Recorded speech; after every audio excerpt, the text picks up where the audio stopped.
Olá, então aqui a gente vai fazer uma breve explicação da atividade 6 do caderno Trilha de Aprendizagem do sexto ano.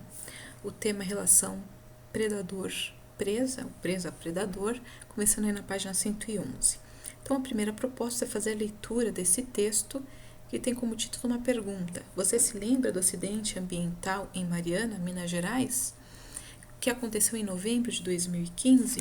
Então, esse desastre, né, ambiental, essa tragédia, aconteceu em 5 de novembro de 2015, com 19 vítimas fatais, então 19 pessoas perderam sua vida, e uma pessoa ficou desaparecida, a gente nunca encontrou, né, o corpo.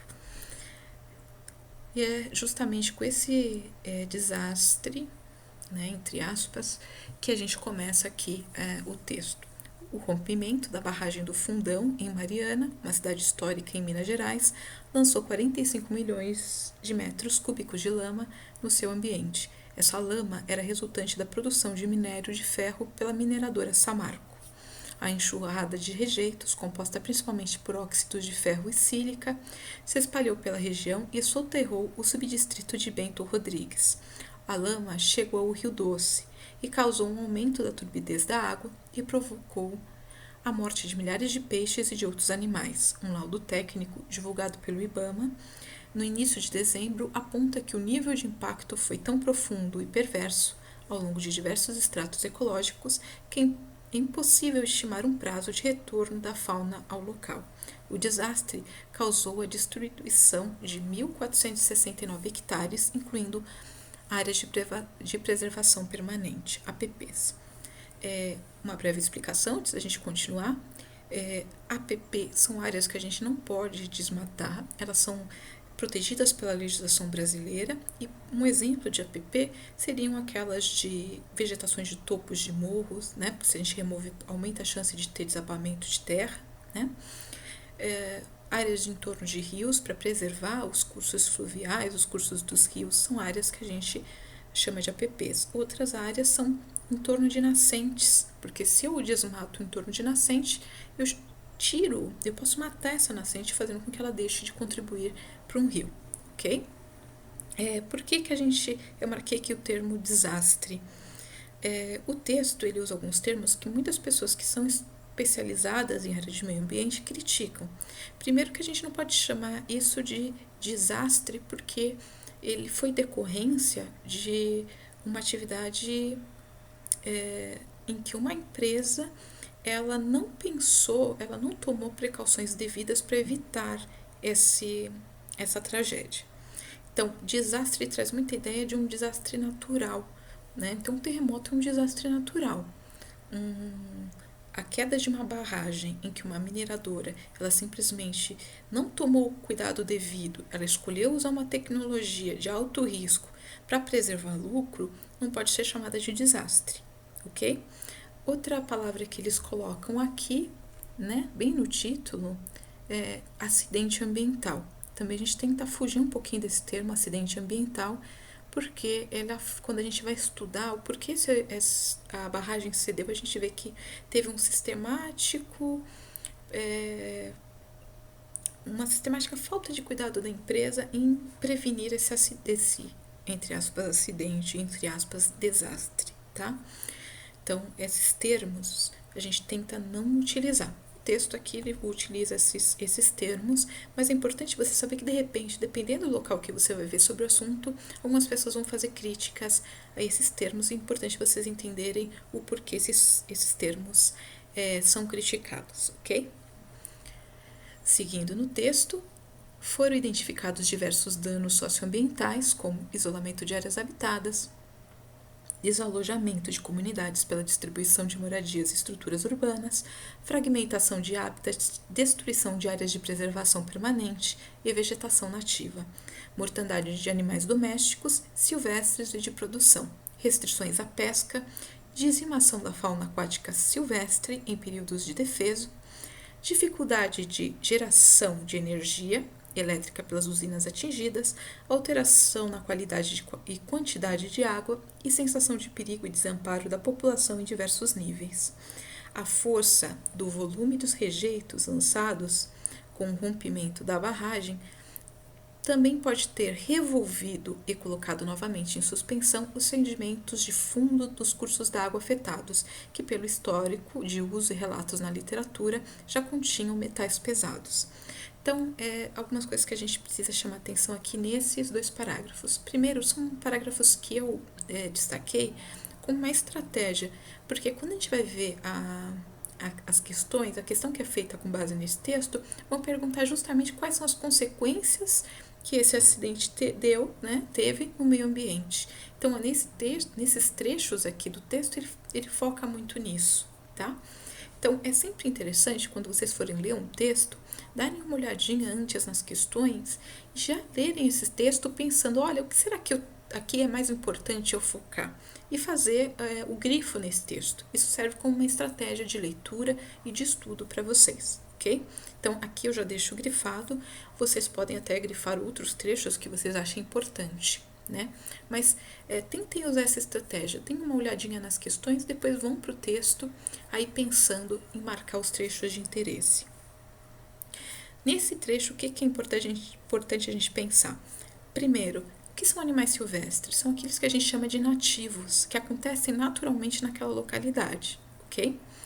Animais de produção são aqueles criação de gado, de galinha, animais que a gente produz para poder ter, né, produção de leite, lã no caso das ovelhas, então que tem uma produção com finalidade de interesse humano. Quando a gente fala também que os sedimentos foram revolvidos, sabe aquela coisa que acontece, por exemplo, quando você mistura achocolatado no leite e deixa ele descansando? E quando a gente vai vendo, o chocolate vai ficando bem no fundo do leite, fica aquela coluna de leite em cima e o achocolatado no fundo. Isso, né, a gente fala que isso é uma deposição de material. Se a gente pensasse na areia do rio, essa deposição do material no fundo, né, do rio acontece naturalmente. Às vezes, no sedimento de fundo de rios, a gente tem metais pesados. Metais pesados eles podem ter uma série de consequências para a saúde humana. Por exemplo, o mercúrio ele atinge o nosso sistema nervoso, tá? Podendo levar a comprometimentos seríssimos, a pessoa perder a capacidade de controlar seus movimentos, né? E ter o que antigamente o pessoal chamava de loucura, né? Lembra da história lá do chapeleiro maluco, na Alice no País das Maravilhas, que ele era meio doidinho? Aquele personagem ele foi criado porque na época vitoriana, antigamente, né, na Inglaterra, as pessoas adoravam usar aqueles chapéus enormes. E os chapeleiros que trabalhavam fazendo esses chapéus, eles usavam um metal pesado, chumbo, para fixar a cor do chapéu. E esse é um tipo de metal que também atinge o sistema nervoso. Então, com o tempo, a pessoa fala, nossa, mas todo chapeleiro é meio maluco, né?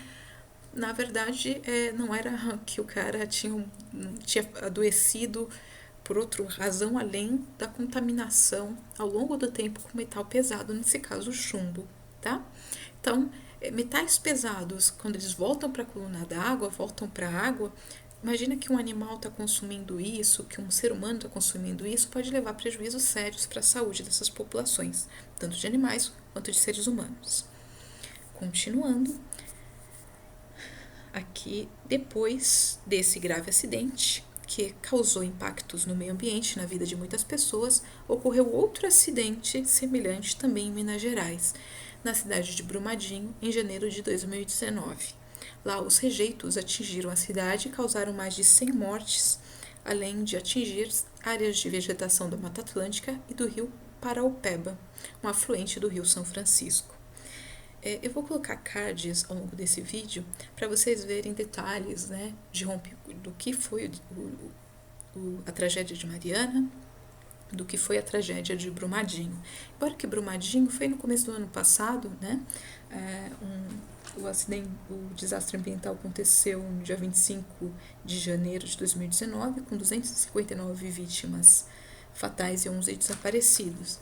Né? Lembrando que sempre esses desastres, esses acidente, a gente pode pôr entre aspas, porque a gente já discutiu que algumas pessoas vão fazer críticas, né, fazem críticas a esses termos, ok? Muito bem. Então, aqui a gente vai ter a pergunta que é a seguinte: que consequências esses acidentes podem causar ao meio ambiente? Antes de continuarmos, liste os possíveis impactos ambientais. Nesse momento, eu vou incluir um card com um vídeo que faz análise, né, as possíveis consequências ambientais do desastre ambiental de Brumadinho, tá? Para vocês terem um pouquinho mais de repertório, mais de ideia sobre o que fazer. Mas aqui, se você remeter ao texto, você voltar aqui e dar uma olhadinha nesse texto, nessa parte do texto que a gente destacou, você vai conseguir ter alguma ideia, né, de qual foi o nível desse impacto no meio ambiente aí dessas tragédias. Na página 112 tem mais um trecho de texto, né, que a gente vai fazer agora a leitura. Então, utilizem as informações para responder a primeira questão da página 111. Aqui termina um texto que vai dialogar com o texto anterior, então vamos só dar uma passada nele. Em um ambiente, os seres vivos interagem entre si de várias formas. Uma das interações que mantém o equilíbrio entre os seres vivos que habitam em determinado local é a predação. Através dela, os animais heterótrofos conseguem energia para suas atividades vitais. Alguns se alimentam de plantas, os herbívoros, enquanto outros se alimentam de animais, os carnívoros. Há também os onívoros, que se alimentam tanto de plantas quanto de animais. Pode parecer estranho à primeira vista, mas a predação controla o tamanho das populações das presas e dos predadores. Para estudarmos a relação de presa e predador, podemos construir uma cadeia alimentar. Como os seres vivos estão em busca de energia, podemos dizer que na cadeia alimentar há transferência de matéria. As plantas absorvem energia luminosa do sol e, junto com o gás carbônico e a água, produzem o açúcar, a glicose, e dele obtêm energia para se manter vivas e se desenvolver. Assim, a transferência de energia ocorre atrás da transferência de matéria, pois da planta a matéria e energia são passados para o animal herbívoro e depois passa para o onívoro ou carnívoro. E o que pode acontecer com a cadeia ou a teia alimentar de um ambiente que sofreu impactos ambientais, como o que aconteceu na região de Brumadinho e Mariana? Isso pode causar os desequilíbrios no ambiente? Será que pode alterar as relações de predador e presa e alterar o número populacional deles? Então, aqui a gente vai relembrar tudo aquilo que a gente estava falando de teias e cadeias alimentares, lembrando que quando a gente fala de fluxo de energia, a gente está falando que quando a planta ela faz fotossíntese, ela captura a energia do sol, uma energia luminosa, e transformando uma energia química, que é a energia que se chama glicose, tá? Então a planta produz glicose por meio da fotossíntese. Quando um animal devora essa planta, ele está roubando essa energia que a planta prendeu na forma de glicose e também os átomos, as partículas, os elementos químicos que estão nessa matéria. Então ele vai destruir as estruturas da planta e vai reorganizar essa matéria para formar estruturas do corpinho dele. Então, ao longo da cadeia alimentar, a gente vai ter um fluxo de energia, a energia vai passando a cada elo da cadeia alimentar, por meio da alimentação. A gente come porque a gente está adquirindo energia desse alimento, e também a gente está adquirindo matéria, tá? Alguns elementos químicos, eles vão estar sempre circulando nas cadeias e teias alimentares, porque eles não são gastos. Tá? Então, quando eu me alimento de algo que tem carbono na sua constituição química, eu utilizo esse carbono nas minhas funções orgânicas. Quando eu eliminar os fezes, urina, ou quando eu morrer e for ali decomposta, né, por fungos e bactérias, esse carbono volta para o meio físico. Então, a gente fala aqui nas cadeias e teias alimentares, a gente tem um fluxo de energia e um ciclo de alguns elementos químicos. E depois vocês vão ver num outro tópico que é chamado de ciclos biogeoquímicos, ok? Então, agora a gente vai ver qual a relação das teias e cadeias alimentares, estavam sendo estudados lá no 6º ano, nas modalidades anteriores, né, com esse desastre ambiental que a gente viu agora por meio dos textos. Então, na imagem abaixo, representamos uma possível cadeia alimentar do Rio Doce. Rio Doce foi aquele que foi atingido ali no primeiro caso aí em Mariana. Considerando os impactos de turbidez na água e contaminação por metais, vamos supor que uma das espécies de peixe foi extinta do local. Quais alterações podem acontecer na cadeia alimentar? Então, a gente vai aqui olhar para esse esquema. Tá? Então, a gente tem folhas, sementes e frutos. Então, aqui a gente tem os nossos produtores, por onde vai dar entrada de energia nesse ecossistema. Essa planta, os frutos, sementes servem de alimento para os lambaris, que servem de alimento para o ser humano. As folhas, sementes e frutos também servem de alimentos para os insetos e larvas, que vão servir de alimento para o bagre e para o lambari. Tá? O bagre também serve de alimento para a população humana. Quando o bagre serve de alimento para esse outro peixe, o surubim doce, né? A gente tem então energia passando de folhas, sementes, insetos, larvas, bagre e surubim doce, que é o nosso predador topo de cadeia aqui. O que a gente tem que pensar? Se ele fala que uma espécie de peixe morreu, vou dar um exemplo aqui, vamos fazer de conta que sumiram os lambaris desse ecossistema.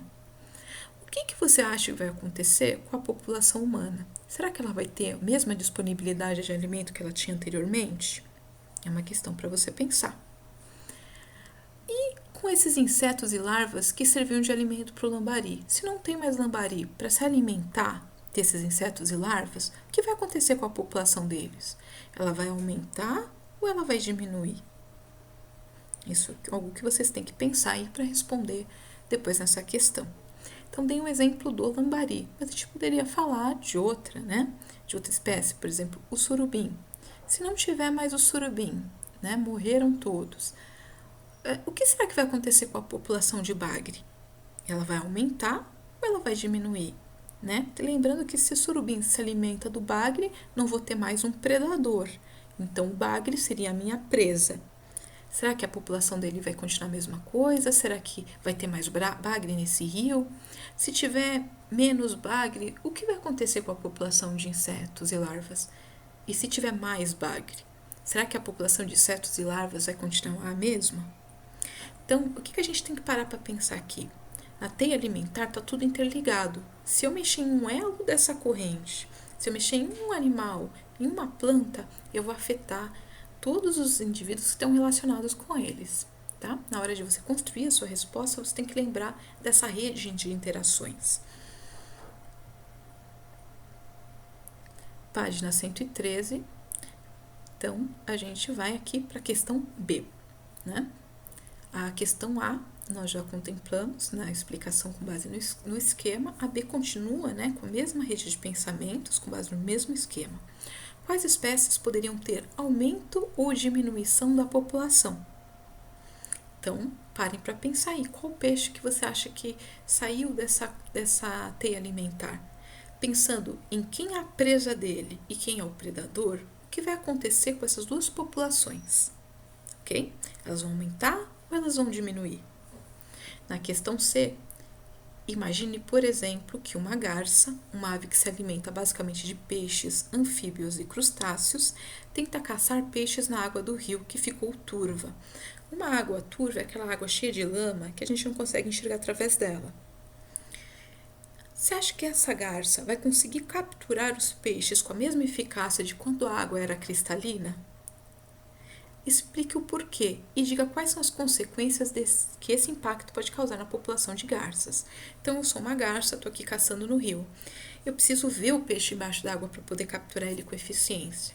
Se essa água está cheia de lama, eu vou conseguir caçar ele com a mesma eficiência? Eu vou conseguir me alimentar com tanta eficiência como eu tinha antes? Será que isso vai impactar na minha sobrevivência? Será que eu vou ter que gastar mais ou menos energia capturando esse alimento? Vai ser fácil continuar me alimentando da mesma forma? Será que eu vou ter a mesma população de garças ou agora eu vou conseguir alimentar mais ou menos garças? Todas essas relações vocês têm que pensar e aí, quando você chegar a uma conclusão, escreve aqui para mim nessa questão C, ok? A sessão termina aqui. fazendo uma indicação de 2 textos que vocês aí podem procurar na internet com QR Code. Precisando de qualquer dúvida, tendo qualquer dificuldade, é só escrever nos comentários, ok? Obrigada, até a próxima!